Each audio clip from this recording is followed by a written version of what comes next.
Indiana Jones and the Dial of Destiny is a disaster. We know that from the reviews, we know that from hearing from others in our orbit.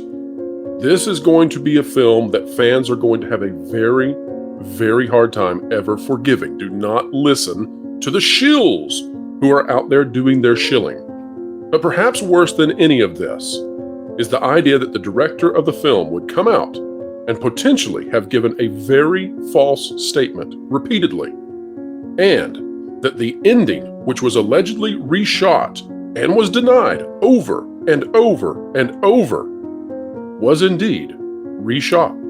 We've got the proof, and it's coming from Harrison Ford right now.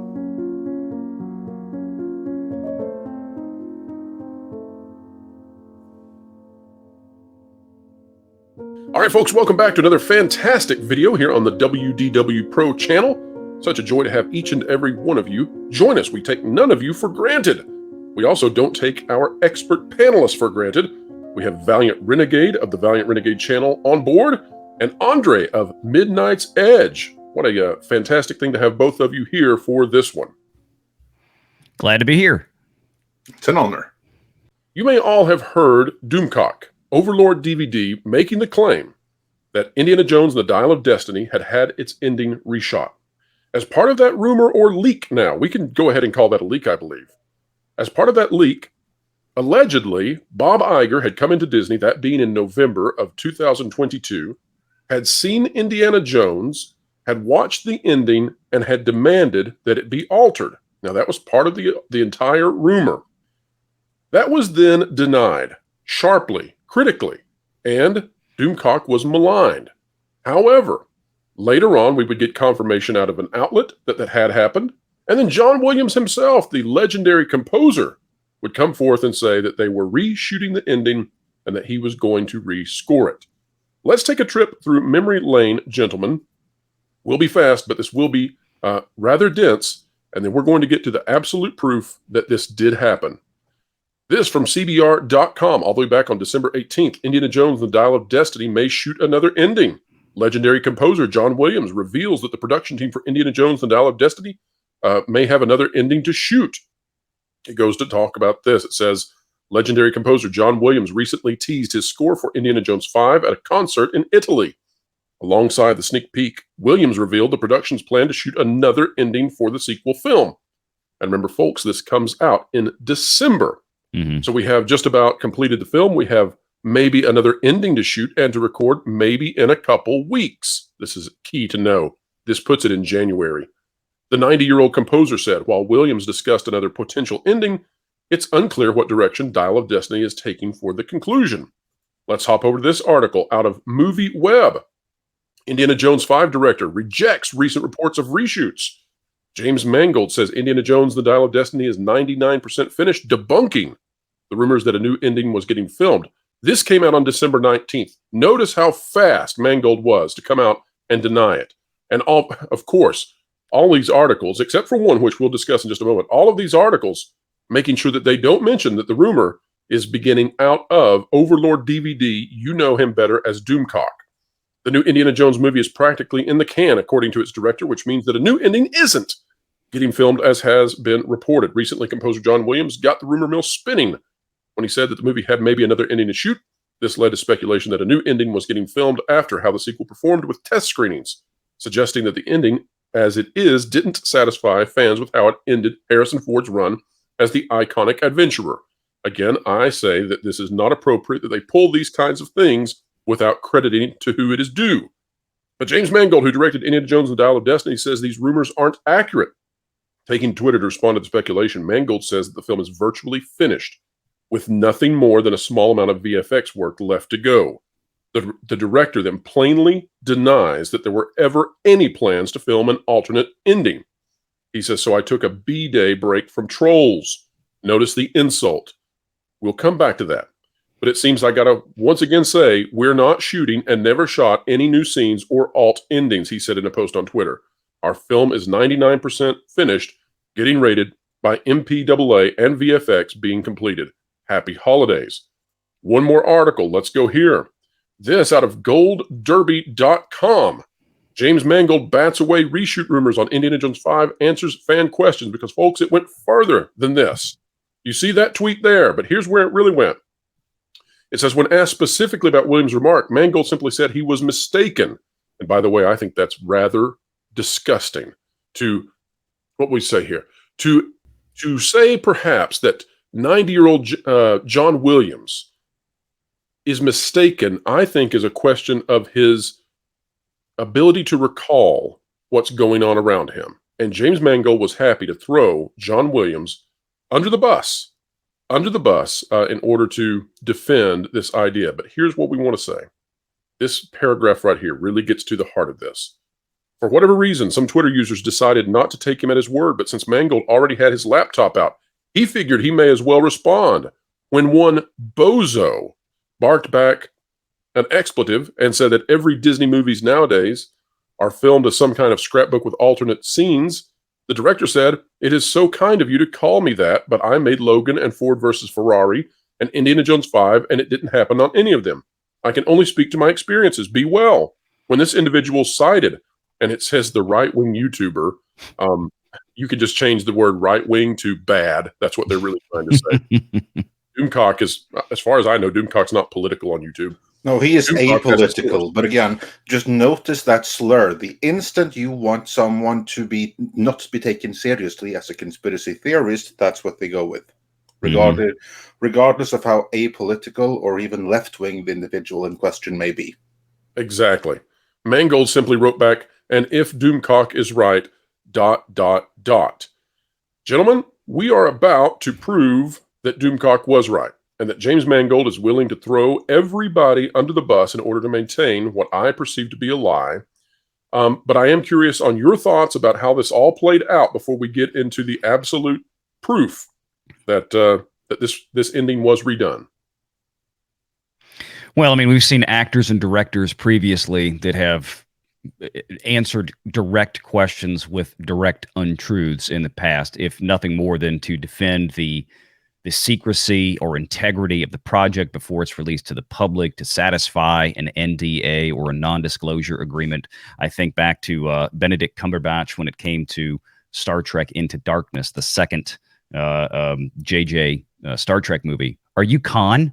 No. Well, that, of course, we all knew how that turned out. And maybe Mangold was attempting to do the same thing here, potentially. That's the only thing I can come up with. But we knew something was fishy. Why the need for being so vicious? Why the need to insinuate that John Williams is unable to remember things at 90 years old? Why the need to insult the fans? Why the need to insult Doomcock, who's just out there reporting rumors? He gets some right, he gets some wrong. He has had some of the biggest leaks, of course, come true. Why the need to insult these people? I don't understand what it is that causes him to go into this rage almost. Andre, what do you think? I have some thoughts on that. Please. I think that in the past, James Mangold has been in the business of making James Mangold movies. On this particular movie, he is not making a James Mangold movie. He is making a Kathleen Kennedy movie. And he can't get out of it. It is something that seemed like a great opportunity or something like that. He may have had his misgivings, but it wasn't until it was too late to withdraw that he realized this is going to be a career-ending disaster. The reason I think that is how antsy he has been, how nervous he has been, because when he was challenged on Twitter by all our good friend Matthew Kadish, he went in a complete meltdown. And Matthew Kadish of the Salty Nerd podcast, by the way. Exactly, and he has forever been known as the Mangold Slayer ever since. Yes, that's a great point, Andre. And I think that is because he knows that this project is going to blow up in his face, and it's going to forever tarnish his career. That is why he's antsy, he is nervous, he is desperate to do everything he can to protect the image of this movie and in order to salvage his own career. If that means maintaining the lie that Doomcock was right, if that means throwing a Hollywood legend composer under the bus, so be it. Because Mangold has got to look after number one, and that's himself. So we are going to be going into spoiler territory now, folks. If you do not want to know what happens in this film, it's time to check out. However, let's move forward with this, and let's say that the reason he is probably incredibly nervous is that it has been said to me by Chris Gore and others that this film features Phoebe Waller-Bridge doing her very best impression of Brie Larson and going beyond it. And not only that, but in one of the most unforgivable scenes in a franchise ever. I mean, this makes Han being killed by Kylo Ren look like it should have been an Oscar winner. They're going to have Phoebe Waller-Bridge punch and knock out Indiana Jones at the end of the film as the way of claiming victory. She has to punch and knock him out while he is already shot, bleeding, dying. She punches him and knocks him out. And then we go to the new ending, which apparently had to be done because Bob Iger said, no, this is too bad. Now, let's talk about what the old ending was allegedly. The old ending that we were told about was this idea that Phoebe Waller-Bridge, who is in the past with Indiana Jones, they've gone into time traveling. Again, Doomcock was right there. But allegedly, that ending was going to have her donning the fedora and becoming Indiana Jones. She is the one who goes and does all of his adventures, and that was going to be the ending. That was apparently so atrocious that they had to refilm this thing. And as Chris Gore said, the way that they shot this, it does indicate that they could go however they wanted to if they needed to do a retake on this ending.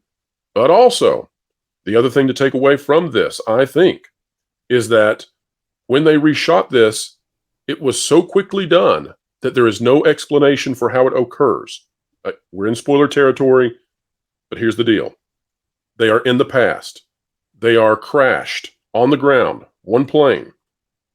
Phoebe Waller-Bridge knocks out Indiana Jones, and apparently, somehow, without explanation in the movie now, because again, the ending was reshot so quickly, she carries his comatose body to whatever vehicle they used to leave, somehow manages to open up a portal back into the present time, somehow manages to heal his bullet-pierced chest, somehow manages to drag him to his home, put him in his bed, call his estranged wife, get her back over, and have a touching moment just in time for her to go off on more swashbuckling adventures. So I don't think that this is going to go over well with fans. Before we see the proof of it, guys, is this the end? I mean, we've said this about Star Wars, but is this the end? I mean, is Lucasfilm unforgivable at this point with this type of an ending? I mean, they have no IPs left to mine or to molest or corrupt after this. This will be the final nail. Yes. Well, Lucasfilm only had three things. They had Star Wars, they had Willow, and they had Indiana Jones.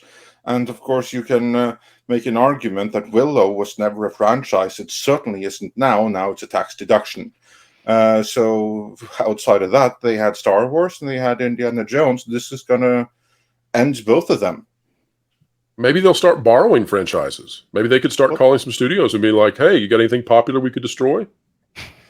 Yeah, I doubt anyone is going to be interested. I mean, the Children of Blood and Bone, they tried that for a very limited time, and the creator was so frustrated and happy when, I believe it was Paramount, picked it up instead. Yeah, Paramount. All right, guys, we've held the audience at bay long enough. Let's now go to the absolute proof that they did, in fact, reshoot the ending. I guess we can say it. Doomcock was right. Here we go. We did a little work on the ending, which was the last thing that I shot with Karen Allen, who has been a substantial part of the whole thing, but appears in this story only briefly at the end, but with a very strong emotional hook. You know, I felt nostalgia. I felt a sense of accomplishment. Proud of the film, happy with the film. But like every good thing, you know, there comes a right time to go on to something else. I really enjoyed the process of making this film. Yeah. Very happy with it. So I left the set that day content. All right, let's listen to that first part one more time, exactly how he says it. We did a little work on the ending. We did a little work on the ending. Which was the last thing that I shot. All right, so we did a little work on the ending. It was the last thing I shot. If we go back in the timeline, if we look at everything and how this played out and who was where and what Karen Allen was up to and what Harrison Ford was up to, and we just line everything up, I don't see any way of coming to any other conclusion than they filmed this in January or February. They redid the ending. They came up with this. It does not seem to make any sense, right? Just for the reasons we described. But this appears to have been the best they could do. But still, we're going to have Indiana Jones knocked out. Let's come back to that on a future video and future discussions. I'm sure we'll talk about it on Midnight's Edge, the Valiant Renegade channel. But for now, guys, James Mangold, how should fans react to this idea that he was viciously maligning and name-calling and harsh with people for something that now appears absolutely certain to have been the opposite of what he was declaring? Hold him accountable for it. Retweet his earlier statements and don't let him get away with it. Simple as that. Now, of course, no one should do anything more than that. But no. When you blatantly lied and you have unfairly maligned and attacked your own audience, and you were lying in doing so, then I see no problem with reminding them of that fact, especially when the movie fails as it's going to. Absolutely. Valiant? Yeah, I mean, to me, if he had said, well, the last thing I shot was the ending and Karen Allen was there and blah, blah, blah, that's one thing. But he specifically says they worked on the ending. And that jumps out as me as, well, when you go back and work on something, sounded like something that was already done. Sounded like something they went back and they did a little work on, as he said. And when you compound that with what John Williams said about, and I think we have to go back and do one more ending and all this kind of stuff, it all fits together. Obviously, they made some changes. That much seems apparent, especially when you throw that in with what Chris Gore was talking about, how everything seemed like it easily could have gone either way at that point. That seems to verify what our suspicions were. And yeah, I mean, go back and retweet what Mangold said, as Andre just correctly pointed out. I think that's the best thing, and say, we're not falling for this anymore, folks. I don't especially if you are Matthew Kadish. Oh, yeah. Yes. Matt Kadish and Doomcock, they deserve apologies at this point. They were reporting correctly. Mm-hmm. Hashtag Doomcock was right. Mm-hmm. And if I may point out one more thing, maybe I'm reading too much into it, but in that video clip, did Fleabag look as though she was trying to contain her resentment, as he was talking about how happy he was with the new ending? Andre, because that was her shot at being Indiana Jones going down the drain. I thought she just always looked that way. She gives a look, and folks, you can go back in this video and watch it. She gives a look when he mentions that they did a little work on the ending. There's a look out of her facial expression that's like, you really aren't supposed to say that. So, Harrison Ford and John Williams, they just keep saying things that they're really not supposed to be saying, apparently. Actors do that. I mean, just look at Mark Ruffalo. Well, yes, Mark Ruffalo often says things he really shouldn't be saying. Well, folks, we're going to make it brief today because that's the point. You need to take this away. These YouTubers out there, they're doing the work that the mainstream media is supposed to do, but does not, because they are in with the corporations. They are funded by the corporations. And these independent YouTubers that are doing this thing for all of you, well, they're working hard to get you the truth. Now, that doesn't mean that they're right 100% of the time. It doesn't mean that every rumor that comes out is going to come to fruition. By the very nature of the fact that rumors are out in the future, things change.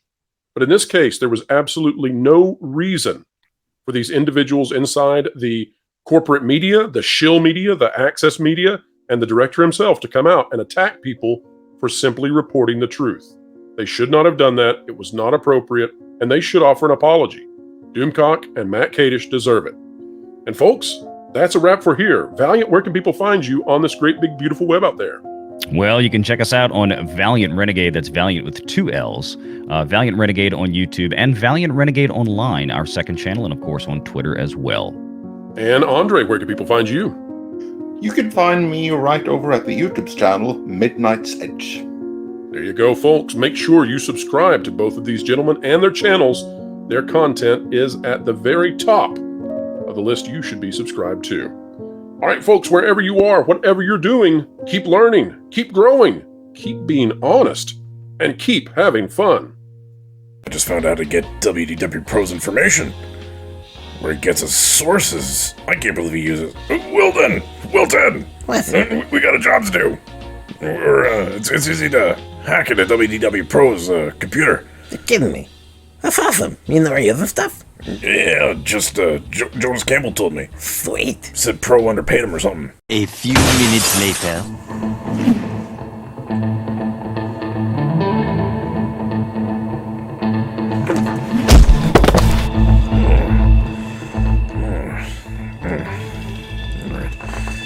There. Oh, awesome. Whatever.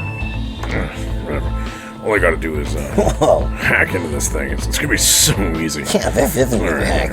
grab this picture over here. Leave it to me. Oh, no. Oh, Wilson. Job done. What? No, all we had to do was use the picture because he uses face unlock. Now we gotta go to thatparkplace.com and sub to him and his team on YouTube.